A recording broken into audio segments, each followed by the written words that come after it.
as I walked in, like, okay, it looks like she's probably had a heart attack, she's had some heart failure. Truth is, heart failure resolved pretty quickly, but as every cardiologist story goes that heads south, I made the first fundamental error. I contacted an interventional colleague. Now, my interventional colleague naturally said, well, we can fix that. And Saturday, they were busy with a lot of acute cases. Sunday, this woman went to the cath lab, see a lesion. The reality is in cardiology, sometimes we know that the lesion's the problem. Lots of times we don't know, but if we're standing there with a hammer, we're going to whack something. So they saw a lesion, they blew it up. Sent her back to us. Patient would then subsequently bleed hours later. The patient would die and never make it to the OR. Now, despite the best of intentions, once again, it is cognitive dissonance for me to believe that I was not, in fact, the pathway that resulted in that patient dying. And as I said, the best of intention does not change that point. And the more I thought about that case, the more it made me start to think is that maybe, in fact, we are fundamentally doing the wrong thing with orthopedic patients who have hip fractures. This medical stability issue may be a fallacy. And the analogy that I thought about is that I get called, I don't know, once a month about someone in Emerge having a heart attack who's having a GI bleed. And our response is, you got to treat the focus. You got to get rid of the GI bleed. I can't give them antiplatelets. I can't give them anticoagulants. We got to get rid of the bleed because that's what's driving the MI. And maybe in the exact same way, with this patient who showed up with elevated troponins having an infarct and some heart failure because they had lots of fluid, the reality was a hip fracture creates a prothrombotic state, sympathetic driving state, that's also very pro-inflammatory. That's the perfect milieu for cardiac events. Until you get rid of that state, it may be very difficult to actually resolve that issue. So I then contacted Mo and Justin and a few others, and I told them about this case, and I said, you know, the more I think about this, the more I sort of wonder if, in fact, when we show up and the patient's blood pressure is 180 and Emerge, we say, well, listen, let's get it down, and 3 days later the blood pressure is 180, and you guys eventually say we're doing surgery. Maybe we're not really helping patients. And then Mowat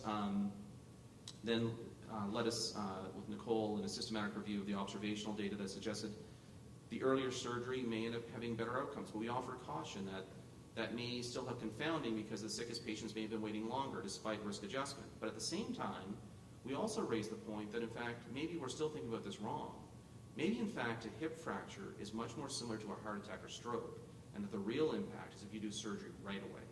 The truth is, in myocardial infarction, most of the therapies we use today, if we didn't do our studies, in fact, getting people for treatment in 6 to 12 hours, most of the therapies wouldn't have worked. You have to treat them acutely, which then led to the hip attack trial, which is about to be published in the next 2 weeks in CMAJ.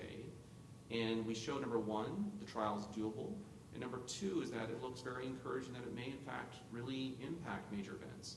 But the reality is, it's 60 patients, 3 centers, 2 countries. We need 1,000 patients in a lot of countries, and now we're about to initiate that trial. And I think that may be a big turning point within hip fractures. But once again, it comes from being willing to look at our clinical practice critically, even when it's uncomfortable, and despite the best of intentions, may not be the right approach.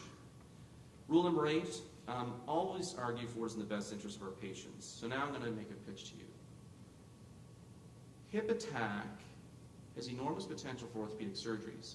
I assume you would love me if, in fact, Mo and I and others get this trial done and says, you know what, hip fracture have to go to the OR right away. You're not going to have to come in late at night. You can get it done during the day. You know, it's not waiting on the list why the general surgeons tell you their stuff's more important. You can now say, we have evidence that you actually don't have that we need to get there.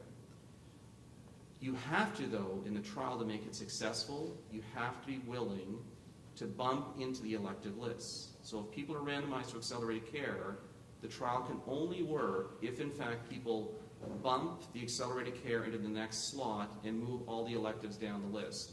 We're going to pay for the extra slot at the end of the day, so no elective case will be canceled. But if we have a patient at 10 in the morning that's randomized accelerated, we don't do them until 5, we're hurting the trial in terms of doing this.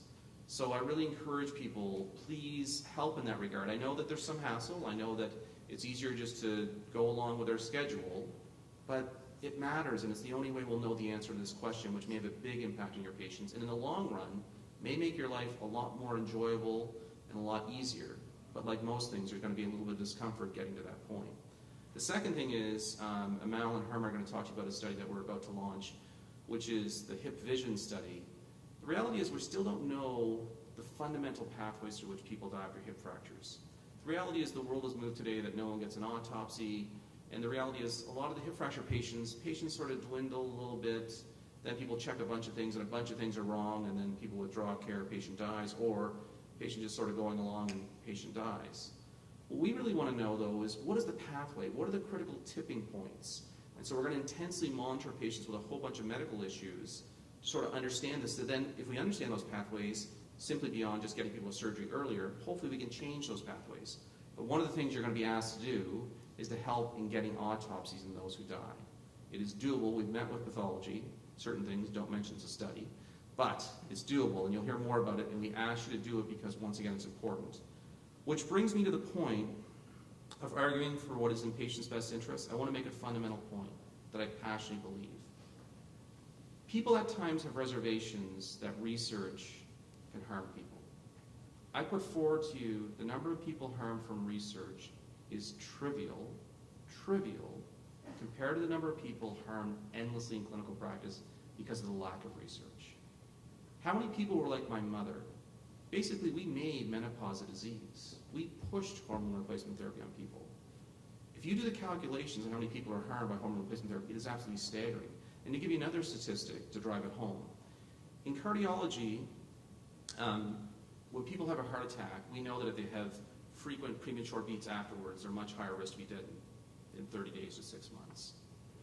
And based upon that, the natural biological instinct is, let's suppress the premature beats. And we have drugs that they'll suppress the premature beats. And then studies were done that said we can give drugs, and we do Holter monitors, and we're definitely suppressing the premature beats with these antiarrhythmic drugs. And then these antiarrhythmic drugs became incredibly popular in the 1980s, that people who had heart attacks were frequently being given these drugs. Then someone finally did a randomized controlled trial, and what they discovered was that essentially for every 1 in 25 to 30 patients we treated with these antiarrhythmic drugs, we expedited the death. Now, calculations then would subsequently happen only using data from the previous 2 years, only in America alone, of how many people were known in Medicare to be given these drugs after a heart attack, and how many would have been expedited death as a result of it. More Americans are estimated to have died in those 2 years alone from knowing cardiologists who really cared, trying to do the right thing based upon biological principles. More were killed by cardiologists than died in Vietnam. Every one of us overwhelmingly know about Vietnam. Almost no one knows about the story I'm telling you. Why is it that we're inundated with Vietnam? Well, it's tragic, there's zero doubt about it, but I put forward to you that at times our medical care, despite the best of intention, has real harm. And until we accept the point that research is in patients' best interests, we're doing ourselves a disservice. That is what really harms patients, is not getting research done. Rule number 9, avoid traps. Don't waste time on believing others have it easier than you. They typically don't, and even if they do, it's not going to change it. Don't waste time stewing over negative reviews. Don't waste time waiting for someone to tell you you can lead. If you're the leader, lead. It's remarkable, I think, how often people feel like they're disadvantaged, that they're waiting for someone to tell them they can lead. If you're really the leader and you believe you have something to do it. Most people want to get behind people who have vision and drive and passion, and let that happen. Don't stand around waiting for that opportunity to happen. The final rule, number 10, is be humble. And never forget that it's about the contribution and not the accolades. Mark Twain once said that, what is an expert? It's an ordinary guy from another town. Never forget that there's people who will tell you that you're really smart, made great contributions. The reality is we're just an ordinary guy from the other town. It is about the group contribution. It's really important to acknowledge the limitations of our research.